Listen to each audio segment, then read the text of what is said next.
What's going on, everybody? RJ Ochoa here from SB Nation's bloggingtheboys.com. We hope all is well wherever you are. We hope you're happy, safe, healthy, and that you are well caffeinated because it is 12:21 a.m. Central Standard Time as we are live on the Blogging the Boys YouTube channel, the Blogging the Boys Facebook page, and the Blogging the Boys Twitch channel. Yes, you can watch this live after every single Dallas Cowboys game here on our postgame show on any one of these platforms. You can, of course, catch the rewatch at your own convenience. You can also listen to the show at your own convenience. Subscribe to the Blog of the Boys podcast network wherever you get your podcast. Leave a rating, write a review. Those things help us out. The Dallas Cowboys just fell. They just lost. Really care about that sort of thing, then I question the way you are approaching this entire time of year. But nevertheless, the final score of the second preseason game of the year for the Dallas Cowboys, 22-14. They fall at the hands, perhaps the wings of the Seattle Seahawks. The Cowboys are now 0-2 on their preseason. Again, if you are taking that seriously, well, hey, everybody has choices in life. But Saturday night was a bit of a precarious situation because the Cowboys in Seattle, generally speaking, particularly when it comes to the preseason, have had some horrible things happen. Tony Romo's injury obviously occurred in a preseason game in Seattle. It is just, not a place that we generally tend to enjoy as Dallas Cowboys fans. And the fact that this game started so late kind of lent itself to a bit of a scary sort of environment around that. So for those of you who are with us live, we appreciate you. Obviously won't be as long of a post-game show as normal, but we're here to hang out for a little bit, obviously. Rosemary chimes in on Facebook, says Cowboys for life. Jacob Cortez says on YouTube, get your popcorn and your coffee ready. KHY001, I don't know if that's code, says Will Grier sucks on YouTube. Tough night for Will Grier. Andre Johnson says on YouTube, Mazi doing what they brought him in to do, clog the middle. Caleb says, shout out for the overtime work, RJ. Time to let Tolbert relax until September. At this point, no longer needed to see him this preseason. As we do every post-game show, we'll go through my stock report. I've already written this. It'll be out early in the morning at bloggingtheboys.com. An assessment of who improved and who decreased their stock by way of their performances. Good friend of mine, Mikey Montano, with the super chat. Thank you, Mikey. Says, I'm very sad right now. Let's just all be sad together. Mikey is a fan of the worst school in the state of Texas, the one in Austin. I don't suppose why people refer to it as an institution of higher learning, but hey, that's those are just my 2 cents. But nevertheless, obviously DeMarvion Overshown went to UT, has been a star for the Cowboys so far throughout the preseason and throughout training camp. And I'm with everybody here. It is just a super bummer of a situation. DeMarvion Overshown, it seems, the Dallas Morning News reported after he left the game, in case you did not see this, DeMarvion Overshown early in the game, making a tackle, went down, jogged off the field. That seemed to be an optimistic thing. That was carted to the locker room, and so you never know how that works out. But the Dallas Morning News reported during the game that the initial fears, the initial worries from the Cowboys are that DeMarvion tore his left ACL. None of that is confirmed at this time. DeMarvion still has to undergo an MRI. So if you are panicking, just take a breath, slow down. Thank you, Brian Rail. Everybody follow Brian on TikTok at Talk Cowboys. Says injuries suck. No more Seattle preseason games. I agree. Yeah, I mean, it just what was a tough thing. KHY says Demo will have a major comeback. It's just you think about everything you go through when there's never a good time for obviously anyone to tear their ACL, something like that.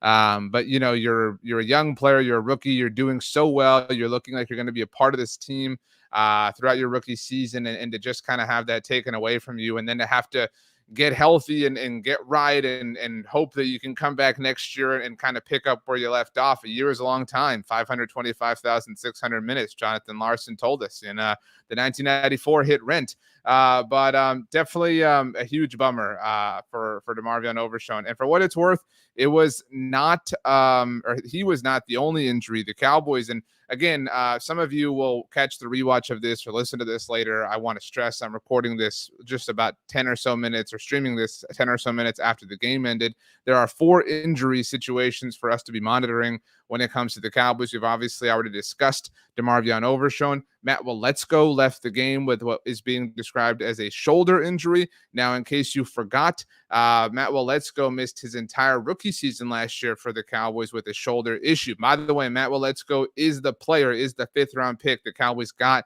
in exchange for Amari Cooper, but this is not that shoulder. So it's the other one. So that's the positive, I suppose. But so Matt Waletzko dealing with a shoulder injury. John Stevens Jr., the rookie undrafted free agent tight end who has impressed so many of us to this point, has a knee injury. And Sheldrick Redwine, defensive back for the Cowboys, has a hamstring injury. It's just kind of a part of the game. The way injuries kind of tend to pop up. The Cowboys have been really fortunate that they haven't had anything throughout training camp. They didn't have anything, obviously, last week during the preseason opener. So we'll, of course, keep you updated on all these situations at bloggingtheboys.com. But let's see here. Let's get to some of your comments here. Skeptical fan says, cut Will Grier. There's a lot of, we'll say, unkind things for Will Grier in the comment section. Let's see. Andre says, stretch plays killed Dallas D as a whole, but straight up the middle, they got little to nothing. Let's see here. Caleb on the DeMarvion Overshown thing says, going to be a pretty big blow for our linebacker room. That area definitely sticks out as the weakest area of our defense. Now, I mean, it kind of was. I was really worried about the Cowboys linebackers coming into camp, and obviously that was before DeMarvion Overshown really kind of blew up and impressed us. Damone Clark has taken a step, and I think that that's a real positive.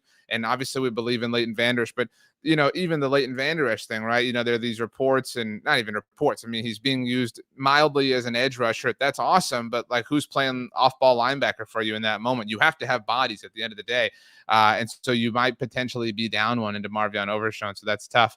KHY says, get rid of the preseason and just make joint practices mandatory. Brian has awarded me 5 points for the rent reference. Thank you very much. Let's see here. Slava says, well, let's go is always hurt. Cut that giant man. He is a massive human. It's tough. It's a tough time for Matt Waletzko right now. Brian offers that Waletzko is a turnstile at right tackle. Let's see here. Rick Ursulini says, my first stock down is Seattle announcers. I'm fortunate that I have the local Cowboys broadcast, but I did see a lot of chirping on social media about people not enjoying the Seahawks broadcasters. So apologies if you had to deal with them, I guess, while watching the game. Thank you very much to Carlos Hernandez, 1902, for the super chat. It says, checking in from Japan. Ups and downs all throughout. Hopefully Overshown's injury is not what it is feared to be. Agree with you, Carlos. Jalen, Tolbert, and Deuce Vaughn are done for the preseason. Dallas Cowboys for life. I like this. This is a good way to kind of segue into the positive side of things.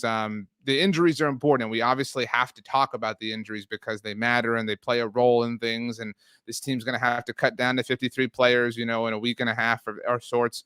But there were a lot of positive things. In fact, there were some, positive players. In fact, if you're watching on YouTube, sorry to the Twitch or Facebook audiences, we have positive performances that you can vote on for star of the game. We have the aforementioned Deuce Vaughn and Jalen Tolbert plus Rico Dowdle. So whoever you think is worthy of star of the game tonight for the Dallas Cowboys, go ahead and give us your vote. But that being, by the way, while you're on YouTube, go ahead and subscribe to the Blog on the Boys YouTube channel. That would be awesome. But stock up for me, Jalen Tolbert. I mean, I don't know how this is like a shock. I hate to be chalk or boring or whatever, but Jalen Tolbert, I mean, man, he and I see your comment, David, that says Rico led up the block.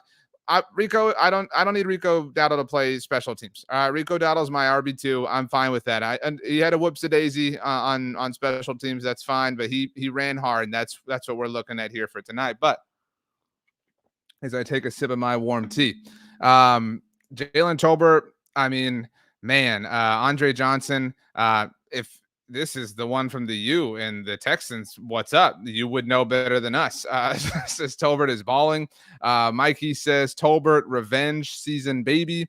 D-Day 2 says Tolbert locked up number 4 wide receiver. Gallup better bounce back. I agree with all of this. I don't know that he really had a lot of heat coming for him for that wide receiver 4 position, even before camp, right? Even before he really kind of had this glow up. But man, I mean, it is just so cool to see Jalen Tolbert bounce back. We all know, I mean, that it was not a great rookie season for him. By the way, Andre Johnson has confirmed that he's not that Andre Johnson. But you know what, Andre Johnson, I'm very happy that you're this Andre Johnson. Thank you for joining us tonight. Kevin says Tolbert earned the stock up today. I have to give credit; he earned it tonight. Even played at least a play on special teams.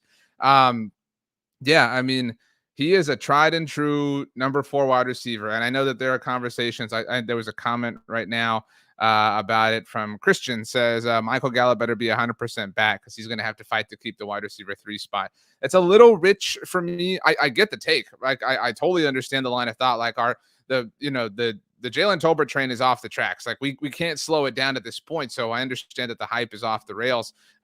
It's a very cool story how he has done this, how he has kind of buckled down and done the work. How he's worked with Cowboys players, veterans, Brandon Cooks, Dak Prescott, obviously. So good for him. I mean, but I think I think we were all at this point before tonight.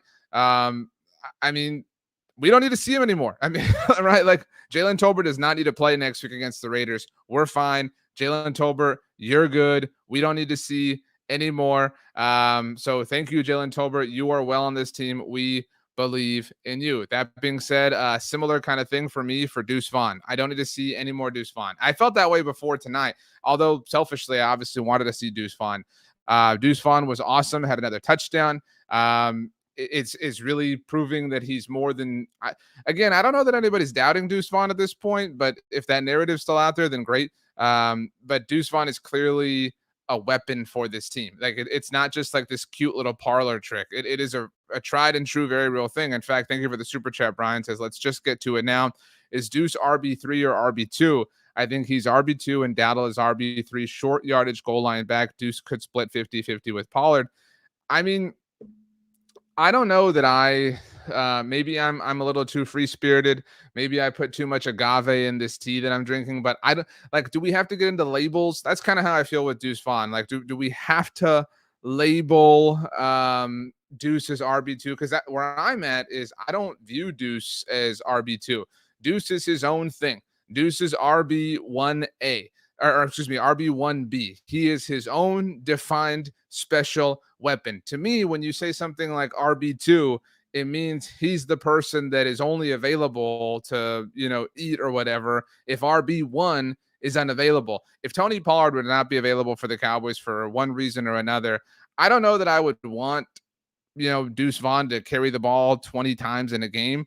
I want Deuce Vaughn to do Deuce Vaughn things. That's how I feel about him. And I don't feel passionately about that, but that's where, like, if I had to, if you're telling me I have to pick somebody to carry the ball 20, 25 times, whatever, that is not Tony Pollard, then I'd probably rather have Rico Dowdle do that, because that means I can have Deuce Vaughn continuing to do his own kind of separate, unique thing. I like this comment from KHY001, says Deuce is a weapon, not RB2.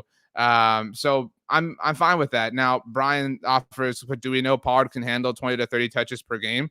I don't think he has to. I mean, if he's touching the ball 16 to 18 times, Deuce can be used. They don't have to be handoffs. I mean, if Deuce has 10 touches a game in any manner, shape, or form, I think that's the best kind of way to rock in the overall sense. So the Cowboys are in this unique place where they have all these positionless kind of players.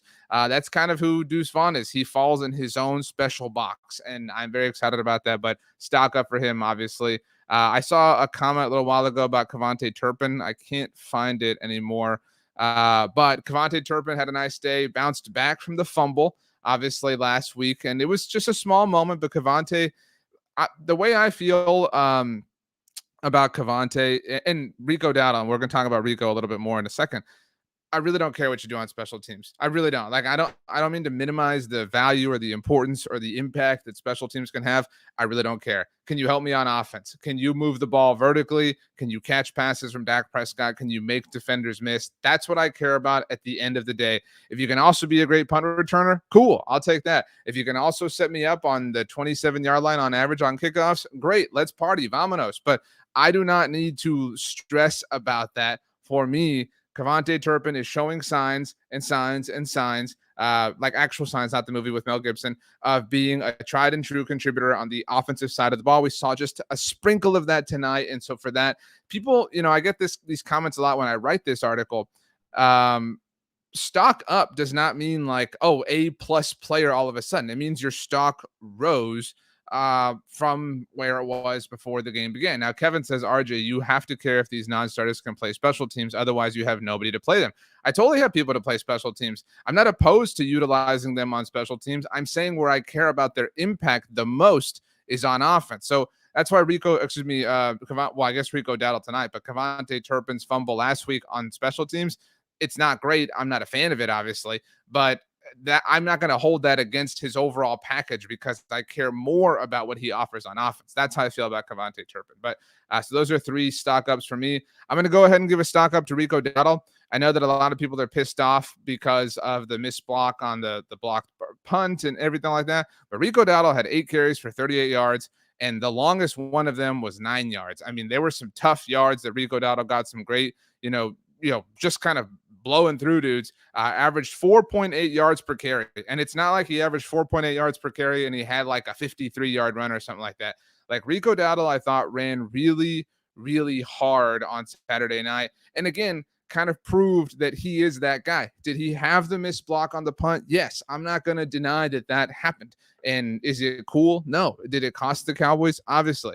Did he almost have a cool run afterwards? Yes, that was kind of fun to watch, but it didn't count. Whatever. My point is that Rico, I thought, played very well as a runner, and that's where his value is the highest to me. And if other things happen that are more ancillary in that sense, then so be it. But I thought that Rico Dowdle played very well as a running back on Saturday night for the Dallas Cowboys.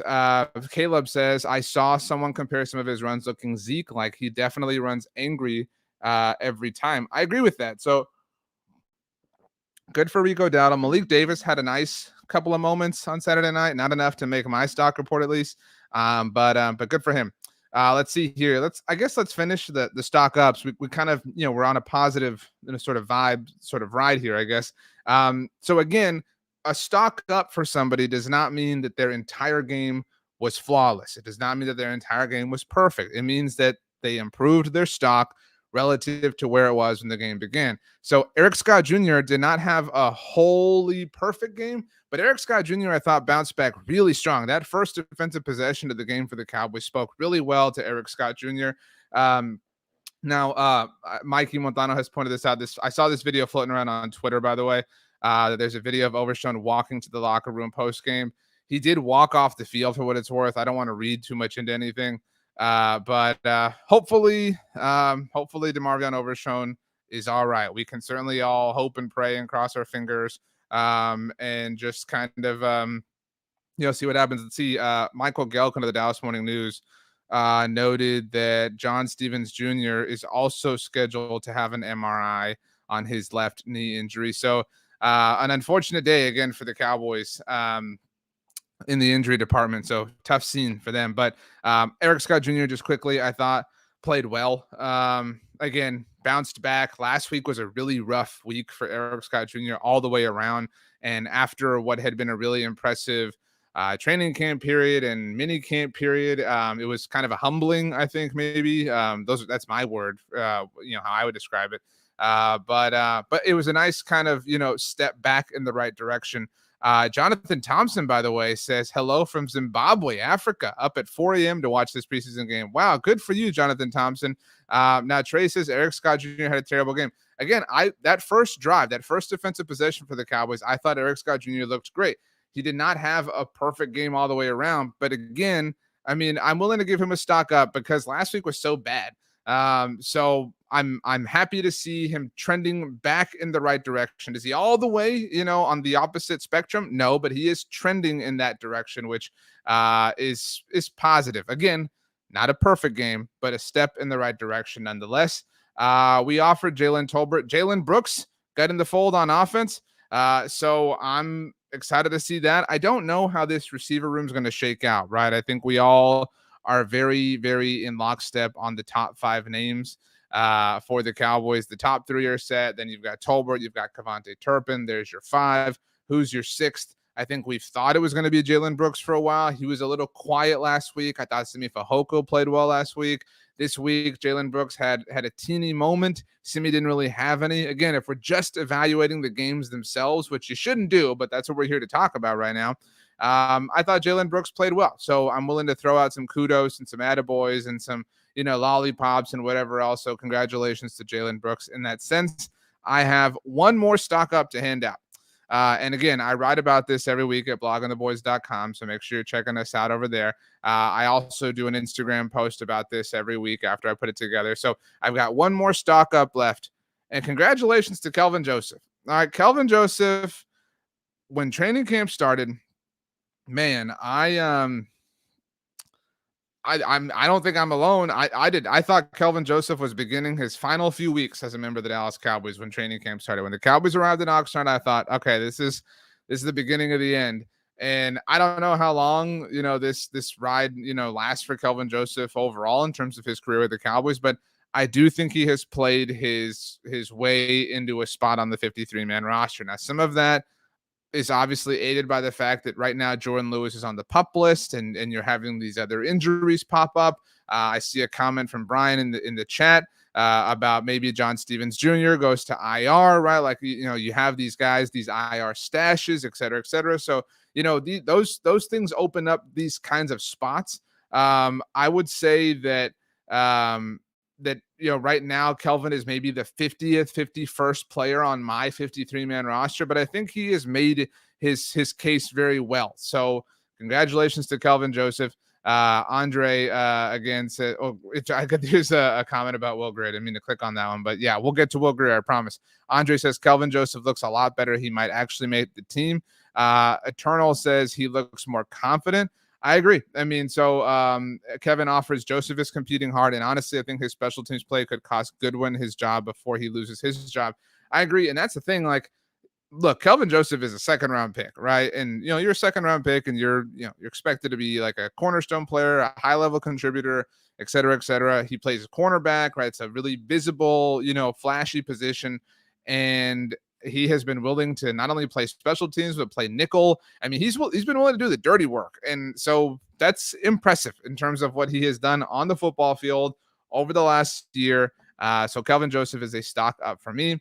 Stock down. Let's get to our stock downs. The injury bug bit the Cowboys pretty hard. We already talked about that. 4 players. We'll see what that ultimately leads to. And beyond the fact that the injuries are terrible for obvious reasons, the injuries potentially create questions depending on the severity of them, obviously, right? If DeMarvion Overshown is indeed a serious injury, where's the linebacker depth for the Cowboys, right? If Matt Waletzko is a serious injury, there's a lot of people who believe he's the swing tackle on this team. What happens there, right? Who's your swing tackle if Matt Waletzko is unavailable for you? If John Stevens Jr. is there, or if his injury is serious, is he an IR stash? If, Sheldrick, you know what I mean? You have to answer these questions that develop, obviously, as a result of these injuries. And so it's a tough thing when you have to kind of, adjust to something that's a little bit more unpredictable.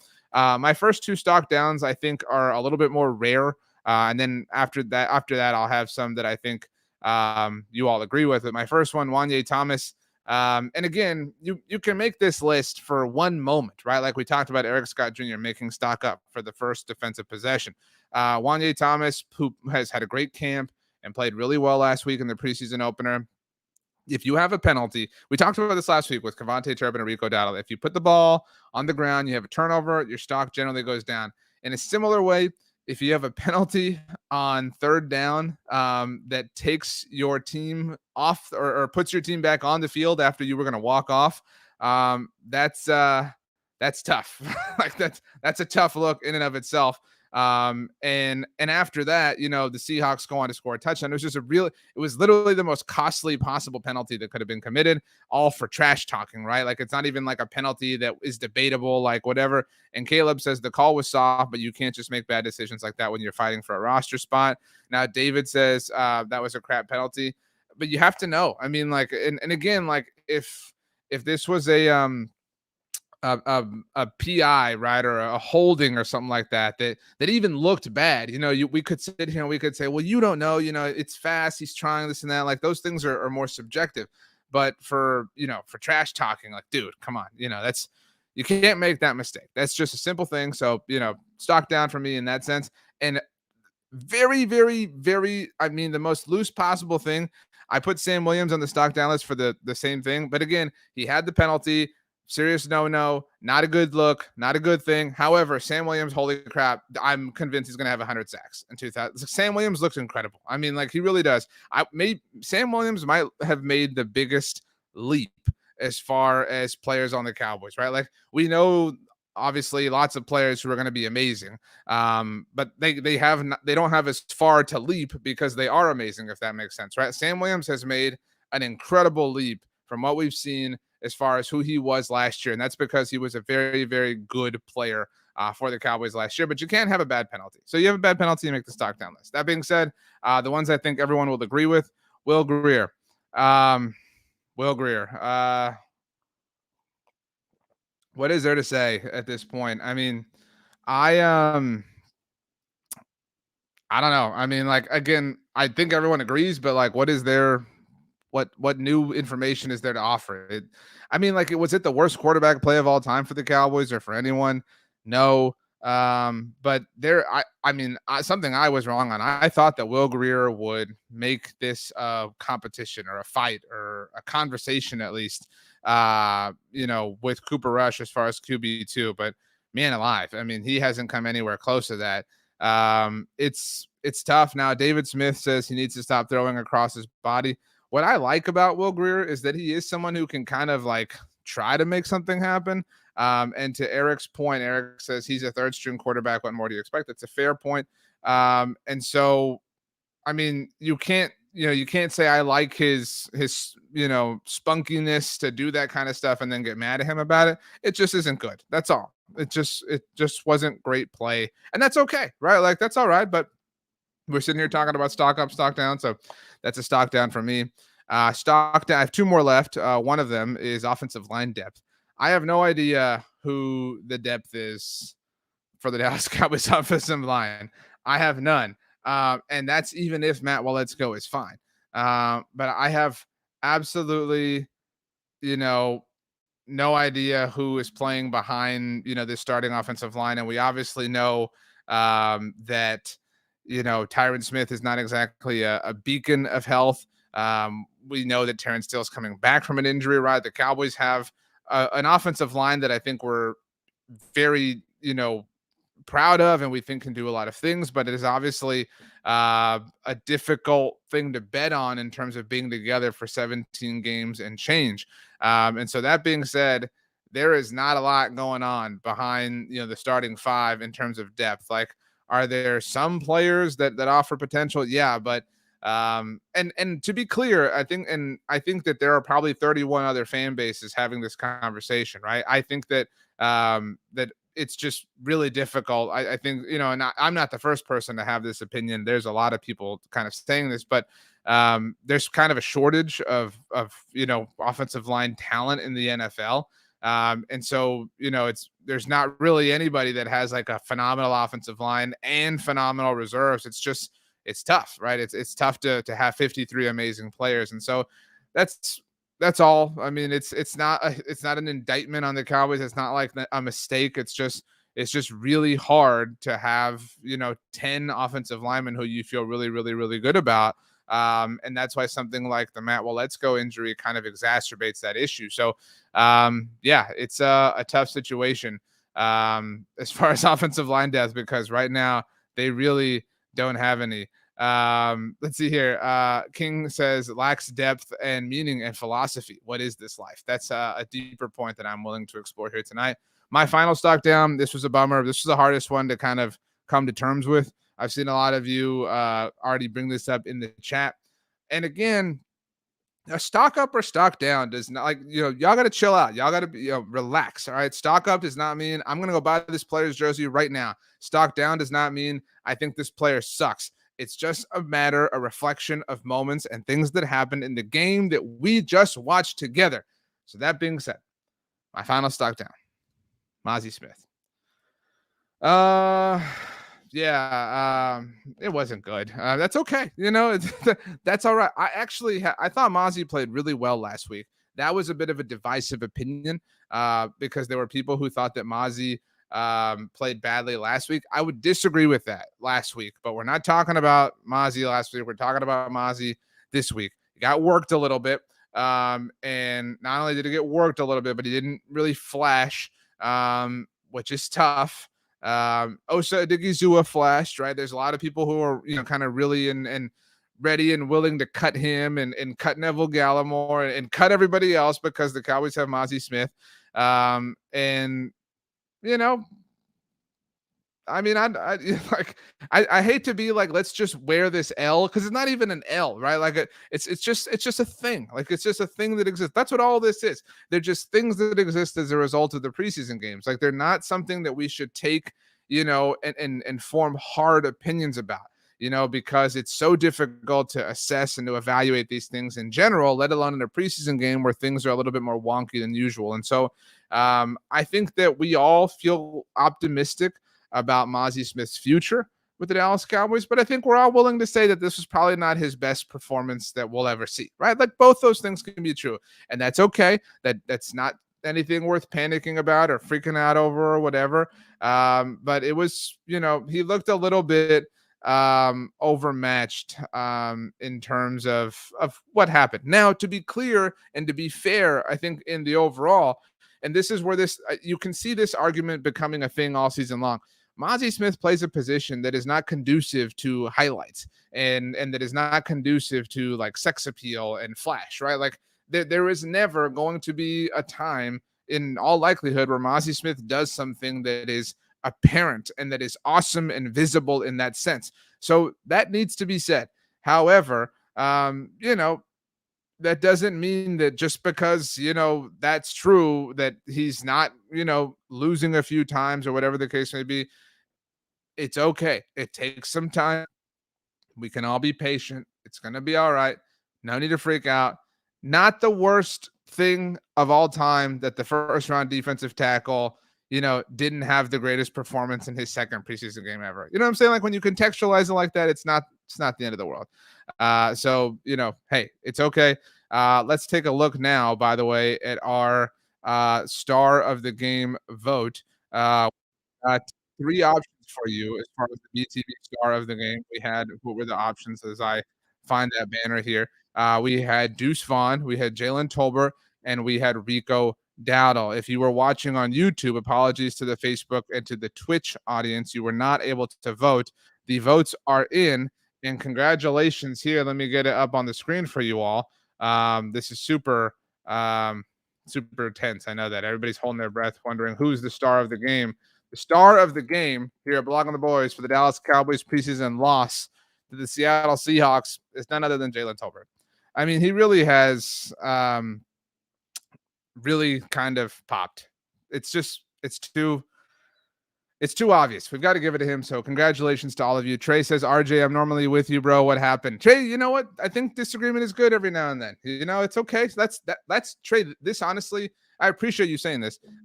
This honestly is why this is so cool, right? We can all come here and we can all sit and we can talk and we could say, well, I thought this and I thought that. And those things that we think are different, right? So, well, why do you think that? Why do I think this? Like, maybe I'm wrong. Maybe you're wrong. Maybe we're all wrong. Maybe all of this is pointless and meaningless, right? It's, we can have, discussions, which is my favorite part about doing all of this and sharing it with all of you. And so that's why I understand that, as an example, and again, congratulations to Jalen Tolbert. His whole moment here is getting trampled on. Saying something like Sam Williams is a stock down for one penalty is a little weird. But you know what? I would hope that when you say everything and you offer context, that it makes sense. And that's what we're here to do. We're here to try to make sense of all this mess. So congratulations to Jalen Tolbert, though. Eric says, can't wait to see him out there with Dak. I'm not ready to give a bold prediction for the regular season, but if I were, I would say that Jalen Tolbert has 2 touchdowns in the season opener. It just kind of feels written in the stars. No pun intended. So congratulations to Jalen Tolbert, who has, in fact, arrived. Again, I would say that nothing is worth panicking over. I'm not, my final kind of thoughts here, I'm not walking away from this game panicked or concerned or scared. I am bummed about the injury thing. It's unfortunate, especially if DeMarvion Overshown is in fact lost for the year. If Matt Waletzko is dealing with any sort of serious injury, obviously John Stevens Jr., Shelter. I mean, you never want to see any player get hurt. And so that the Cowboys had 4 injuries, it just kind of feels like it all mounted at once. And that's just not you never want to see anyone on any team get hurt. And so that's a bummer the Cowboys are going to have to deal with. But again, we'll see what happens. We'll see what information ultimately comes out over the course of the next day and change. Cowboys are done with the Oxnard portion of Frisco, or the Oxnard portion of Frisco. They're done with the Oxnard portion of training camp. They will return, obviously, and finish things up in Frisco before their final preseason game next week. The Cowboys will be visiting, or not visiting, they'll be hosting the Las Vegas Raiders on Saturday, the misprint on our end, on Saturday, next Saturday, and it's at 7 p.m. Central. Thank you very much, NFL schedule makers, NFL preseason schedule makers. This 9 p.m. Central thing kicked us all in the tail. It was just difficult to stay up this late. So hopefully you all are able to sleep in or get some coffee or whatever. I don't know, but congratulations to everyone, really, to everyone in the universe. Just want to congratulate you all. My name is RJ Ochoa. If you care about that, that would be cool. If you haven't yet, please subscribe to us wherever you're watching, however you're watching or listening. The Blog on the Boys YouTube channel, the Blog on the Boys Twitch channel, the Blog on the Boys Facebook page, the Blog on the Boys podcast network. Subscribe, leave a rating, write a review. Those things help us out. Like I said, my name is RJ Ochoa. If you're interested in what I do, or if you're interested in just kind of chastising me for what I do, right? Like, oh, that was so stupid, RJ, how you had Sam Williams as a stock down on Saturday, I guess Sunday now. But on Saturday, August the 19th, that was so dumb. If you want to know where you can direct your points of what I hope are constructive criticism, I can be found on Twitter or Instagram at RJ Ochoa, and Threads at RJ Ochoa, on TikTok at rj.ochoa. If you would like to send me an email, if you want to pretend it's like 2003 or something, you can do so at rj.ochoa@sbnation.com. For now, I bid you all adieu. Sweet dreams. Good night. Get a warm glass of milk, a warm glass of water. Get your blanket, turn the lights off, put the blindfold on, do whatever it is. And here's the thing, the coolest thing. We're closer to the regular season than ever. We got one more of these left. One more of these little exhibition games, and then it's on. Then it's for real. We got one more left, and then it all starts to count for real. So very excited to share this coming season with you. Thank you all so much for joining. I hope you have a wonderful night. We'll see you next time.